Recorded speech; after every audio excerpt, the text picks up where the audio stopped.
इसमें जो है हमारा क्या कहते हैं, इसमें एक टॉपिक है जिसे हम लोग क्या बोलते हैं, मे बोलते हैं। क्या बोलते हैं? मे, MODL। मॉडल्स में एक टॉपिक है आपका मे। आपने कैन पढ़ा, कुड पढ़ा, शुड पढ़ा, है ना। इसके बाद जो पढ़ना है वो आपका क्या है, मे है। मे के साथ हम वर्ब का कौन सा फॉर्म इस्तेमाल करते हैं, पहला। प्रेजेंट में जो भी मॉडल्स आप इस्तेमाल कीजिएगा उसमें वर्ब का कौन सा फॉर्म आता है, पहला आता है। तो मॉडल्स में आप मे के साथ वर्ब का कौन सा फॉर्म इस्तेमाल कीजिएगा, पहला। क्योंकि मे इतना इंपॉर्टेंट है कि इससे एक क्वेश्चन आपको पूछता है। रही है ग्रामर की बात तो सिलेबस में स्पोकन इंग्लिश में मे का बहुत इस्तेमाल होता है। अलग अलग तरीके से अलग अलग जगह पे मे का इस्तेमाल हम लोग करते हैं।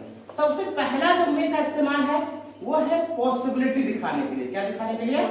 पॉसिबिलिटी। पॉसिबिलिटी को हिंदी में हम लोग बोलते हैं संभावना। क्या बोलते हैं?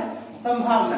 किसी भी काम के होने का 50-50 चांसेस होना।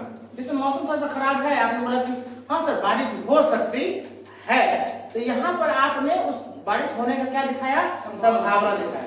तो जब आप पॉसिबिलिटी दिखाते हैं आप किसका इस्तेमाल करते हैं, मे का। ये पहला यूज है। दूसरा जो यूज है मे का वो है परमिशन मांगने के लिए। क्या के लिए? परमिशन मांगने के लिए। परमिशन मतलब होता है आप किसी से आज्ञा मांगते हैं। बहुत फेमस है परमिशन मांगने में, सबको इस्तेमाल करते हो। जब भी क्लास में आते हैं बोलते हैं सर मे आई कम इन सर, बोलते हैं मे आई कम इन सर। ये क्या मांग रहे हैं आप सामने वाले से? परमिशन मांग रहे हैं। और तीसरा होता है किसी को विश करना। विश का मतलब होता है शुभकामना देना। क्या देना? शुभकामना देना। जैसे मेरी दुआ है ऊपर वाले से कि आपकी उम्र लंबी हो जाए, आप अच्छे से एग्जाम पास कर जाए, आपका एग्जाम अच्छा हो जाए। तो ये हम सामने वाले को क्या कर रहे होते हैं, विश कर रहे होते हैं। तो ये तीन चीज को बताने के लिए हम लोग किसका इस्तेमाल करते हैं, मे का इस्तेमाल करते हैं।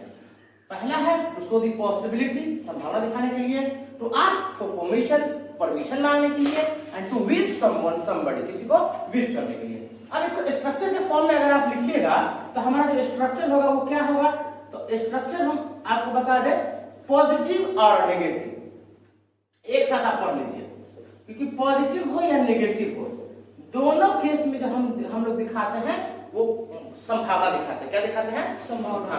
आप मे को बाहर करके क्या क्या आता है, परमिशन मांगा जाता है। मे को बाहर करके ही, यानी पहले बाहर बोल करके आप क्या करते हैं, किसी को विश करते हैं। तो पॉजिटिव हो या नेगेटिव हो, हमारा जो स्ट्रक्चर होगा वो स्ट्रक्चर क्या होगा, सब्जेक्ट। सब्जेक्ट के साथ हम किसका इस्तेमाल करेंगे, मे के साथ किसका इस्तेमाल करेंगे, V1। और V1 के बाद हम किसका इस्तेमाल करेंगे, ऑब्जेक्ट। इसका जो मतलब मेन जो वर्ड है जिसका हम इस्तेमाल करते हैं वो शायद होता है। क्या होता है? शायद। तो इसका पहचान में अगर मे में लिखिएगा तो शायद कुछ हो सकता है, शायद कुछ हो सकता है या होगा, आप ये भी बोल सकते हैं। लेकिन कभी कभी नहीं भी लगा रहता है, तभी भी आप समझ जाते हैं कि संभावना ही है। जिसे बोलना हो कि सर आज शायद बारिश हो सकती है, या आपको सिंपल आप सर आज बारिश हो सकती है। आपके बोलने के स्टाइल से लग रहा है कि आप क्या दिखा रहे हैं, संभावना दिखा रहे हैं। जैसे आप बोल रहे हैं कि सर वो शायद तुम्हारा दोस्त है, मतलब वो आएगा क्या, तो सर वो आज शायद ही आएगा। आपने क्या बोला, वो शायद ही आएगा, या बिना शायद के ही बोला आपने। हाँ सर वो आ भी सकता है, आ सकता है सर। तो यहाँ पे आप उसके आने का क्या दिखा रहे हैं, संभावना। लेकिन मेन जो इसका वर्ड है वो शायद है, आप समझ सकते हैं हिंदी से बोलने में। चलिए एक एग्जांपल लेते हैं, बार बार पूछता भी है कि आज शायद क्या हो सकती है, बारिश हो सकती है। आज शायद बारिश हो सकती है। अब देखिए सत्ता शक्ति लगा हुआ है कि मॉडल्स में कैन का इस्तेमाल नहीं करेंगे, क्योंकि जैसे आपने शायद बोला, आप बारिश होने का क्या दिखा रहे हैं, संभावना दिखा रहे हैं। बारिश होने का क्या दिखा रहे हैं, संभावना। इंग्लिश में हम लोग क्या बोलते हैं, पॉसिबिलिटी, यानी इसका पॉसिबल है। आप बताइए किसका इस्तेमाल करेंगे सब्जेक्ट के तौर पे, हाँ नेचुरल इवेंट के लिए हम लोग इट का इस्तेमाल करते हैं। तो क्या बोलेंगे, इट। इट के बाद हम किसका इस्तेमाल करेंगे, शायद है तो मे का इस्तेमाल करेंगे। तो इट मे हो गया हमारा। उसके बाद बारिश होने का जो इंग्लिश होता है वो क्या होता है, रेन। और आज हो सकती है तो आप टुडे लगा दीजिए sir, it may rain today. Sir it may rain today, sir वो आज शायद ही आएगा, शायद ही आएगा। क्या बोलिएगा, सर वह ही मे कम टुडे। सर मेरा भाई शायद ही एग्जाम पास करेगा, वो पढ़ा हुआ है नहीं सर, वो शायद ही एग्जाम पास करेगा मेरा भाई। तो my brother may pass the exam. तो आप क्या दिखा रहे हैं, जब भी आपको संभावना दिखाना है किसका इस्तेमाल करेंगे, मे का। रहा नेगेटिव की अगर बात कीजिएगा, किसकी बात कीजिएगा, नेगेटिव की बात कीजिएगा। तो जब आप नेगेटिव की बात कीजिएगा तो आपका स्ट्रक्चर क्या होगा, सब्जेक्ट होगा, मे होगा, मे के बाद आप नॉट लगाएंगे, नॉट के बाद वर्ब बोलेंगे, अब वर्ब के बाद क्या आएगा आपका, ऑब्जेक्ट आएगा। क्या आएगा, ऑब्जेक्ट आएगा। सर ना जैसे आपने बोला सर वह आज शायद नहीं आएगा, सर वह आज शायद नहीं आएगा, आप उसके आने की संभावना, आने की संभावना दिखा रहे हैं, शायद नहीं आएगा सर। ही मे, नेगेटिव में क्या लगेगा, नॉट कम टुडे। तो कहने का मतलब है कि पॉजिटिव हो या सेंटेंस नेगेटिव हो, दोनों केस में हम क्या दिखाते हैं, संभावना दिखाते हैं।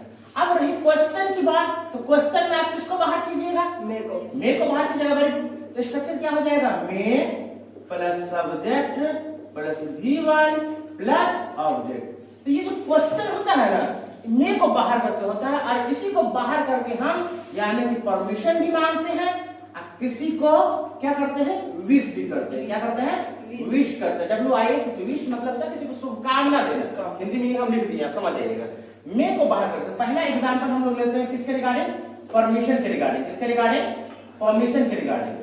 आपको सबको मालूम है कि सर क्या मैं अंदर आ सकता हूं, क्या बोलते हैं, मे, मैं आ सकता हूं। तो मे आई, आना का इंग्लिश क्या होता है, कम, अंदर का इन नहीं बोलते हैं, मे आई कम इन सर, बोलते क्या बोलते हैं। अब मान लीजिए आपको मेरा मोबाइल इस्तेमाल करना है, तो आप मुझसे परमिशन लेके सीधे चल जाइएगा।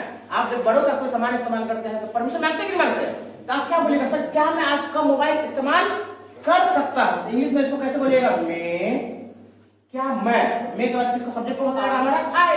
तो हम क्या बोलेंगे, मे आई, उसके बाद जो हमारा वर्ब हो क्या हो जाएगा, यूज, और आपका मोबाइल क्या बोलेंगे, sir may I use your mobile.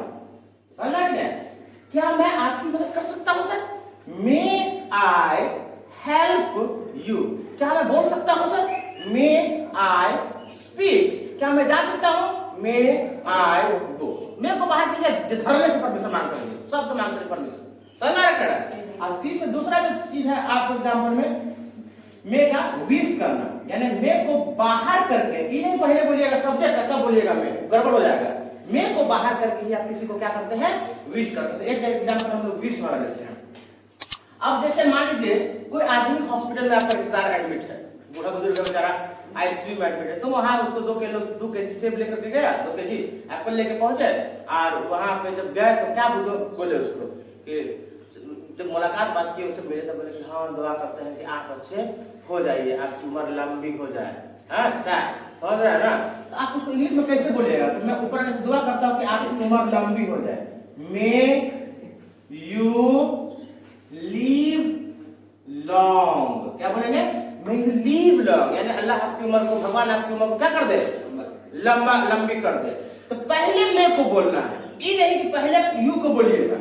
जब सब्जेक्ट पहले आएगा तो क्या दिखाया जाएगा, पॉसिबिलिटी। जब आप पहले सब्जेक्ट बोलिएगा बाद में बोलिएगा तो आप उसको विश नहीं कर रहे हैं, आप उसको ये नहीं बोल रहे कि आपकी उम्र अल्लाह लंबी कर दे। आप उसको क्या बोल रहे हैं, भगवान लंबी कर दे।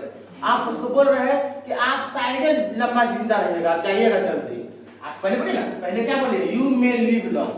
सब्जेक्ट को पहले बोलने का मतलब है कि आप उसको विश नहीं कर रहे हैं, उसको कामना नहीं दे रहे हैं, बल्कि उसको क्या कर रहे हैं, संभावना दिखा रहे हैं कि क्या टाइम आ गया नजदीक, यू मे लिव लॉन्ग। आप शायद आप शायद ही लंबा आप जिएंगे, जल्दी जाइएगा, पर टिकट कटने वाला है। तो किसी को भी आप क्या बोल सकते हैं, विश करने के लिए आप किसको बोलेगा, दुआ करते हो कि तुम एग्जाम पास कर जाओ, कैसे बोलेगा, may you pass the exam. समझ में आया।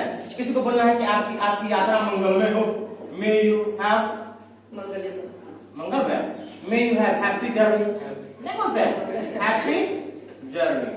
तो हमारा जो बेसिक यूज है किसका, मे का, वो 3 है। The very first one to show this possibility, the second one to ask for permission, the very third and last one is to wish somebody, किसी को wish करने के लिए। when you use positive, when you speak positive and negative, you show the possibility। जब आप positive negative बोलते हैं आप संभावना दिखाते हैं, but when you use may in first, जब आप पहले may का इस्तेमाल करते हैं, then you ask for permission or you wish somebody। आप किसी को परमिशन मांगते हैं या किसी को विश करते हैं। ठीक है, आप इसको नोट कर लीजिए या फोटो खींच लीजिए। नोट कर लेते 2 मिनट लगे